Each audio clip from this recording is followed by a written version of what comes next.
Hello everyone. So we are going to have another discussion in our subject. Our topic for this week will be about stakeholder management. Okay? I would like to clarify first again, since I have clarified it in our previous meeting, that stakeholders and stockholders are not the same. I will explain it later on. So our topic again is stakeholder management. Okay? So, what is stakeholder management? Stakeholder management is the process of maintaining good relationships with the people who have most impact on your work. Communicating with each one in the right way can play a vital part in keeping them on board. Okay? So again, here we are going still to focus of how are we going to manage our organization, our businesses, or any company that we represent to those people who have impact on our organization. Okay? As you can see in the first statement, who have most impact on your work. Because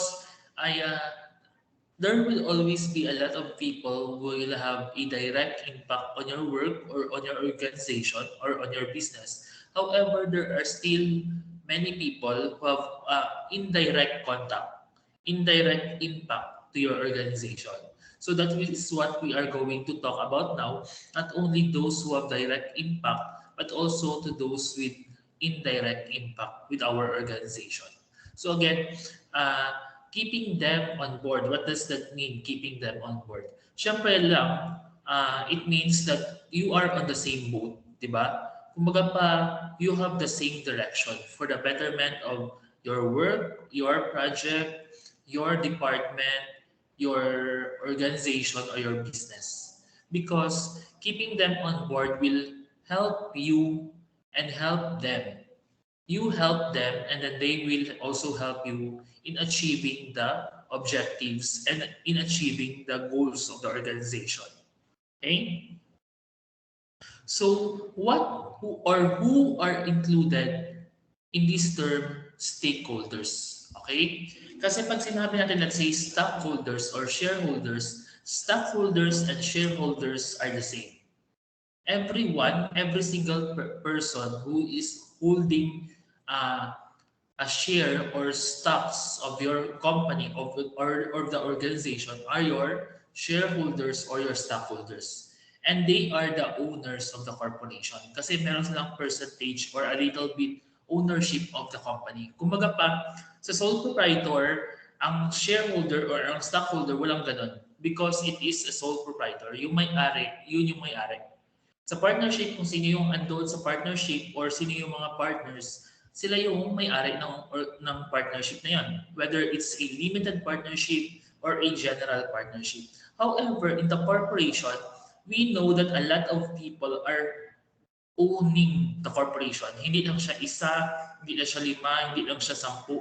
Actually, sometimes it takes thousands of people, thousands of shareholders or stockholders are owning the company. So if you are holding a stocks or a share of the company, then you are a shareholder or stockholder. However, iba si shareholders. Everything or everyone that has a direct and indirect impact to your company is your stakeholders. So let's try to enumerate them. We have, of course, the owners or the shareholders and stockholders because they have really a very direct impact on the organization or to the company. The management, the top level management, the middle management, and the lower level or first line level of managers. So it involves the CEO, the CFO or Chief Financial Officer. Yung CEO naman is Chief Executive Officer. Other corporations have Chief Operating Officer or COO, Vice Presidents, SVP or Senior Vice Presidents, Department Heads, human resource managers, and so on and so forth. So included sila sa management group. We have the employees because, of course, the company has a direct impact to the employees, and the employees will have a direct impact to the companies. Okay? So actually, si owner, si management, at saka si employees are uh, inside the organizations, which is stakeholders. Yung grupo ng stakeholders na andoon sa loob ng organization. They are part of the organization.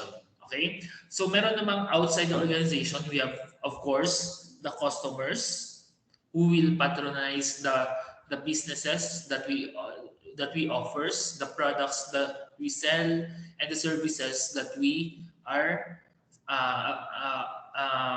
providing to the community. Of course, the government, because we are under the management or maybe the regulation of the government. So whatever laws or acts they will be enacted, whatever ordinances or rules the local government will uh, will ipalabas or i-enact, whatever ordinances man sa local man, sa barangay, or to the different departments. So for example, the DENR, the DTI, the DOLE, and other more. Okay? So they are still part of the stakeholders because they indirectly affect or impact the organization. The NGOs or civic groups, these groups are now becoming more more impact, or maybe they have now instances that they greatly affect the operations of the business, especially yung mga activist groups like, di ba, for example, yung PETA.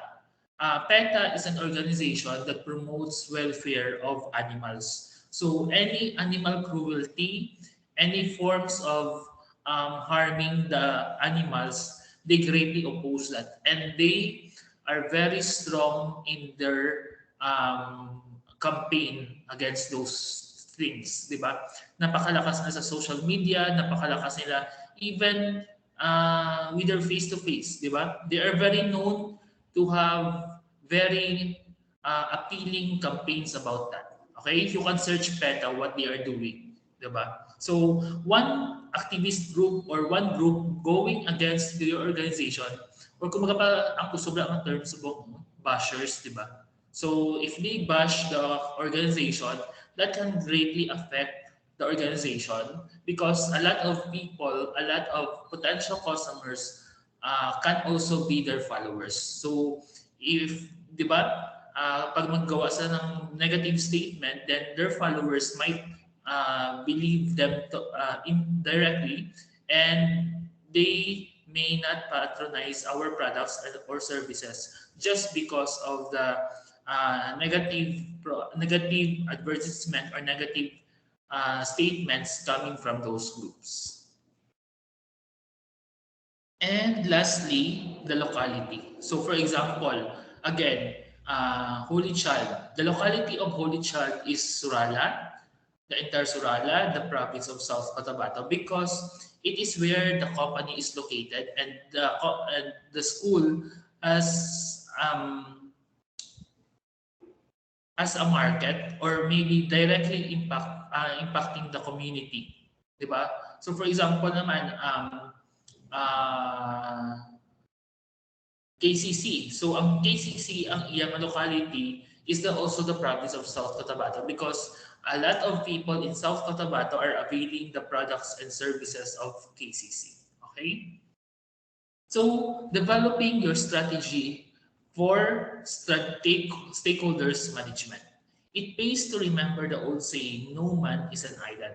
Why? Because almost every project you work or any organization you belong or any businesses that you are managing involves other people. And the chances are you'll depend on some of them for crucial support, investment, and resources. So I know that the saying, no man is an island, is already very familiar to each and every one of us. So we know that it means no man can survive on its own. whether or not you are an introvert or an extrovert, you need other people in order for you to survive. So this is why uh, we need to help one another. We need to have a mutual relationship with one another because we need to help each one to survive. I will help you and then you help me also. So parang ganun. That's the that's the uh, that's the good thing about stakeholder management because the businesses or our businesses or the organizations cannot survive without the support of those stakeholders na mention natin. Diba? For example, hindi susuportahan sa customers ang ating business. So, without our customers, we cannot survive because we will not have any profit. And of course, we cannot give compensation to our employees. So, basically, our business will go bankrupt. So, we need the support of each and every one of us. Okay? So, the way that you manage your stakeholders depends on number one, the size and complexity of your project. You could assess this by comparing it to past projects, by examining the project's milestones, by the amount of resources required, or by the time allocated on it, for example. So again, we can determine now how are we going to manage our stakeholders depending also on the project or depending on the businesses that we handle. Okay? There are businesses that needs too much stakeholder management is needed. There are businesses naman na hindi ganun masyado. Okay? So for example, of those businesses that really needs to have a thorough stakeholder management are customer service kasi we really need the support of everyone. And of course, those who are crucial businesses. Like for example, what I have said in our previous meeting, yung about sa mining corporation. Because a lot of people, a lot of groups, a lot of laws are already enacted, which really lessen the possibility or maybe hinders the operations of any mining companies in the area. So we need now to make sure that our stakeholders are properly aware of our products and services, are properly endorsed to the right idea about our business, and they should know also the benefits of having our business. Okay? Next, the amount of help we need to achieve the results we want. This could include sponsorship, advice and expert input, physical resources, reviews of material to increase quality, and so on. And the time you have available to communicate. Very important. How are we going to communicate with our stakeholders? Because there are a lot of problems. There are a lot of problems in an organization or even with the stakeholders na ang nagiging problema lang is miscommunication. What do we mean by miscommunication? Hindi lang siya nagkakaintindihan. And because of that hindi nagkakaintindihan, diyan nagsisimula ang gulo, diyan nagsisimula na hindi magkatugma or talagang mag-clash ang iba't ibang departments because they don't understand each one's perspective. For example, si A at si B. Si A, of course, we know that each person, it can be similar but not totally the same. So si A, iba yung paniniwala, iba yung narinig niya, iba yung kailangan gawin. Si B, ganun na iba. So basically, these two persons or two people will be colliding with one another. So that is why very important that we have a proper communication, we have been channeled properly to the right person, and the proper communication should be on the right time also. Okay, so that's how important proper communication is. So stakeholders communication, remember the aim of your communication with stakeholders is to win and maintain their support for your project's use. Okay, so very important again, like what we have said, when we deal with stakeholders, we are also dealing with ourselves because whatever is the impact or whatever is the output of that partnership with the different stakeholders will greatly impact also our businesses, our organizations, or dito sa term is our projects. Okay? So how are we going to communicate to them? Number one, let's summarize each stakeholder's status. Kumbaga pa sa marketing, it is now about segmentation. We need to identify kung sino yung stakeholders natin, ano yung group nila. For example, customer sila. We need to do the profiling. Ilang taon, pila kabilog ang mga bata, pila ang population sa area, pila ka household, and each one. Because we need to know who are our stakeholders. Because if we don't know our stakeholders profile, we cannot understand them. Di ba? Ano yun? Diba, for example, ako, hindi ko ba alam kung ano ang mga customers sa area. For example, hindi ko ba alam nga mga bata gali. So, nag-go lang ko sa advertisement nga pang tigulang. So, syempre, ang ako ng stakeholders or ang mga customers dito ng area cannot understand the communication that I relate to them because my communication is intended or properly aligned with adults. Pero sila mga bata ganit. So that is why we need to do proper profiling and we need to know them really well. Okay? Number two is decide what you want from each stakeholder. Each stakeholder will give us different helps, diba? For example, the government can help us in a different way than our customers, and the customers can give us a different way of help compared to our employees. So we need to determine what what impact can each group of stakeholders can give us, and how are we also going to help each stakeholders. Diba? For example, iba yung tulong na magagawa ng organization sa employees, iba yung tulong na magagawa ng organization sa customers. So for the employees, the organization can provide proper compensation, proper working environment, good benefits, so ganun.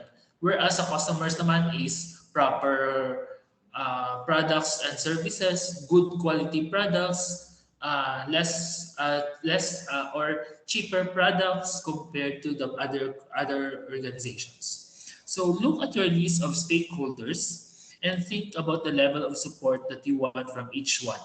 Is it high, medium, or low? Enter this value in the desired support column. And what role would you like each one to play in your project, if any?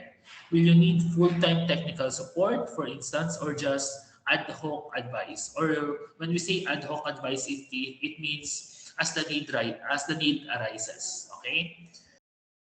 And try to be as detailed as possible about what you want from your stakeholders. If there are specific actions that you need them to take to move the project forward, write them. So write it down. Okay?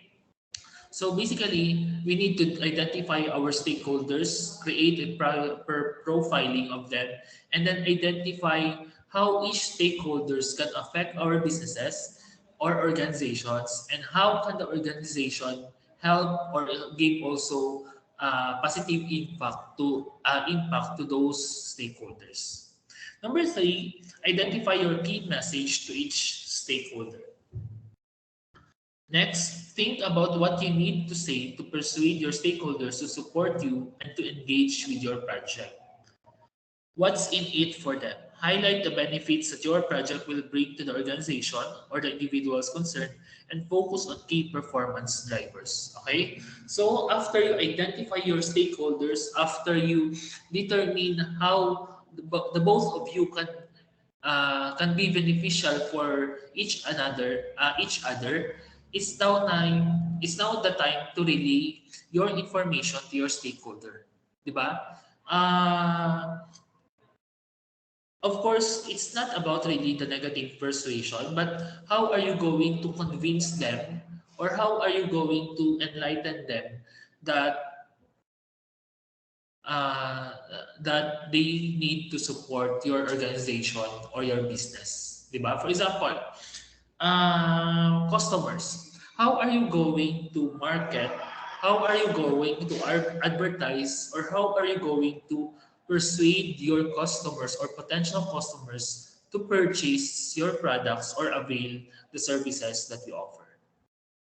Diba? You need to enlighten them or give them an idea how their lives are going to improve because of your products. Diba? So for example, ano bang example natin? Na mga salakyan, let's say kotse. How are you going to convince a person to buy a vehicle? Diba? How are you going to convince a person to buy a vehicle? So basically, the first reason is that you need to you need to convince them you need to convince them that by having a vehicle, it will be easier for them to transport. It will be easier for them to go from one area to the other area. Diba? For example, from Surala going to Marbel, it will take you how many hours kung malakad lang ka, kung lakton nyo lang? How how much energy do you need kung lakton mo lang ang Surala pakadto sa Marbel? Whereas kung may ara ka sa salakyan, pila lang siya ka minutes, di ba? Kag ka ang kapoy or ang hago na madula if ever nga magsakay ka from in your transport from Surala to Marbel. So similar to that, okay? Number four, identify your stakeholder communication approach. Okay? What do you mean by identifying your stakeholder communication approach? Number one, how will you manage the communication to and the input from your stakeholders? Diba? Because this will be relaying now information going to your stakeholders and the response of your stakeholders going back to you. So focus on the most important stakeholders first and the less crucial ones later. Devise a plan that communicates with them as simply and efficiently as possible with just the right amount of appropriate information. Consider how often each stakeholder will want to receive updates and in what form. Will they prefer email or face-to-face meetings or visual updates such as Gantt chart? Remember, your goal is to keep your stakeholders engaged and supportive, so take care not to overload them or waste their time. And then the last one. Okay? So you need now to determine how are you going to approach your stakeholders. Diba? Because you need their help and they need also your help. But greatly, you need your help because you need their help because you are the organization. Okay? There will be mutual benefit among the two, but however, it is the organization talaga from you that will greatly benefit. Okay, so how are you going to encourage them to support your organization? How are you going to encourage them to help you achieve your goals or your targets or objectives? Okay. And lastly, when you have already done the first four things to be done, you need to implement your stakeholder management plan. It is very important, di ba? Useless kung himo mo ang number 1, number 2, number 3, number 4, pero hindi mo paghimuon ang number 5. Implementation, implementation, proper feedbacking is very important. Okay? Because no matter how good a plan is, but if it is not implemented, it is useless. Okay? So once you have prepared your plan, you can start to implement it. Aim to make stakeholder management an integral part of your project rather than treating it as a side task. As with all plans, it will be easier to implement if you break it down into a series of small, achievable steps which you action one by one. So remember SMART goals: specific, measurable, attainable, realistic, and time-bounded. Okay? SMART goals dapat. And lastly, and remember, projects are often subject to change as they go along. So prepare to be flexible because problems may arise. and you need to be flexible, versatile on how are you going to approach things. Okay, so remember, stick to the plan, but stay flexible with your approach. Okay, so that's for the reference. So thank you for listening, everyone, and have a good day.